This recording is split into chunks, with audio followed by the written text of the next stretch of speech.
A estreia de Três Graças, de Agnaldo Silva, marcou mais do que o retorno de um autor consagrado. Foi o retorno de uma forma de contar histórias que parecia esquecida. Um novelão clássico, aquele que mistura mito, drama humano e crítica social em uma única batida de coração. Em tempos em que muita gente tenta modernizar a telenovela, abandonando suas raízes populares, Agnaldo fez o caminho inverso, voltou às origens. Voltou ao drama do cotidiano, ao exagero que emociona, à ironia que revela o país. Logo no primeiro capítulo, Três Graças mostrou por que o autor ainda é o mestre no que faz. Personagens maiores do que a vida, mergulhados em histórias que transitam entre o grotesco e o sublime. A protagonista, Gerluce, interpretada com intensidade por Sophie Charlotte, é um retrato de da mulher brasileira que sustenta o país e, ao mesmo tempo, sustenta o próprio silêncio.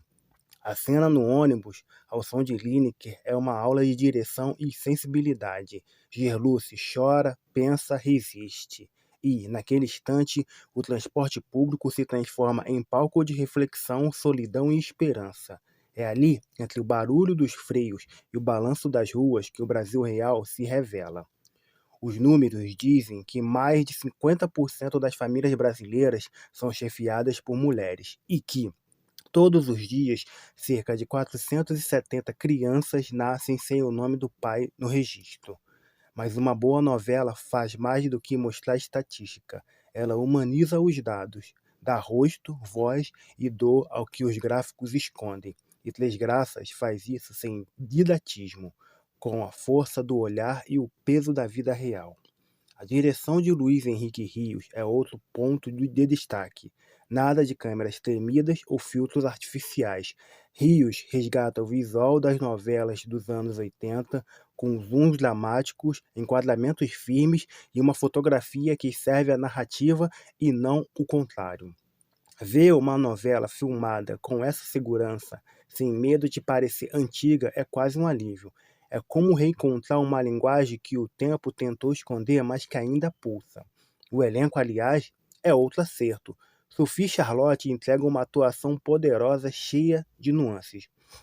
Grazi Massafera, por sua vez, mostra que aprendeu a dosar a vilania, uma vira contida, elegante, quase trágica. É cedo para falar de tudo, mas a química entre as duas é palpável. É aquele tipo de duelo emocional que faz o público vibrar e, ao mesmo tempo, se enxergar. Aliás, se você está gostando dessa análise, aproveita para deixar o seu like, se inscrever no canal e compartilhar o vídeo com quem também ama discutir cultura, história e televisão. Isso ajuda o projeto a crescer e me incentiva a continuar trazendo esse tipo de reflexão aqui. Mas Três Graças vai além da nostalgia. O título, inspirado na mitologia grega, beleza, alegria e fertilidade, ganha aqui uma leitura toda brasileira. Na novela, essas três graças se transformam em luta, sobrevivência e fé. Quando Gerlurce se depara com as esculturas, não é apenas uma cena simbólica, é o encontro entre o mito e o real, entre o ideal e o cotidiano, entre o que sonhamos e o que suportamos. E é justamente aí que Agnaldo Silva mostra porque continua relevante. Ele não tenta negar a realidade, ele a dramatiza. E nesse processo devolve à novela o papel que ela sempre teve, o de ser um espelho do Brasil. O primeiro capítulo tem tudo o que faltava a teledramaturgia recente. Direção coerente, roteiro sólido, personagens complexos e, acima de tudo, propósito. A novela volta a ser o que sempre foi, uma crônica do país, um espelho das nossas contradições, um palco onde se misturam dor, humor, desigualdade e afeto. Se você acredita nesse tipo de conteúdo que une cultura, história e reflexão, considere apoiar o projeto financeiramente. Aqui, assim, eu posso continuar pesquisando, escrevendo e produzindo vídeos como este, de forma independente, sem depender de grandes empresas ou patrocínios.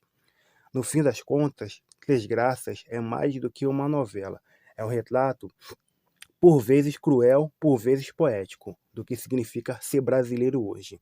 Depois de tantos anos, Agnaldo Silva não apenas volta, ele volta com sangue nos olhos e junto com ele também o novelão. Esse gênero tão nosso, tão vivo, tão humano. A cena de ônibus, as estátuas gregas, as mães sozinhas, tudo se mistura. É o Brasil que se olha no espelho e tenta mais uma vez se entender. E agora eu quero saber de você. Qual cena mais te marcou nesse primeiro capítulo? Você também se emocionou com a Gerluce no ônibus? Deixe seu comentário aqui embaixo. Quero muito ler suas impressões. E se você chegou até aqui, comente a palavra-chave novelão.